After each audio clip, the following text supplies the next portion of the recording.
আমার একটা জিনিস নিয়ে অনেক বড় অবজেকশন আছে, সেটা হচ্ছে অটো কাকু।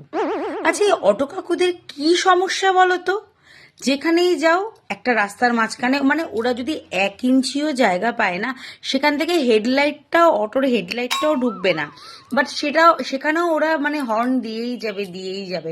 এই যেমন ধরো কালকে কালকে আমি একটু বেরিয়েছিলাম এক জায়গায়, মানে আমি আর আমার পাশ থেকে একটা বাইক যাচ্ছে, মানে সেখান থেকে 1 ফুটও জায়গা নেই।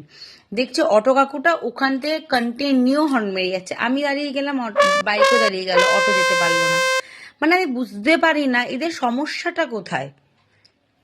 তারপর যদি গাড়ি নিয়ে বেরো, তাতেও সমস্যা। 3 রাস্তার মুখে তুমি যদি যাও, মানে ওরা মনে করে ওদেরই রাস্তাটা ওদের, ওরা এটা ছাড়া আর কিছু বোঝে না।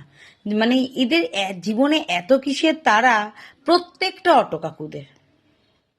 তোমাদের সাথেও কি সেম হয়? আমাকে একটু জানাও তো।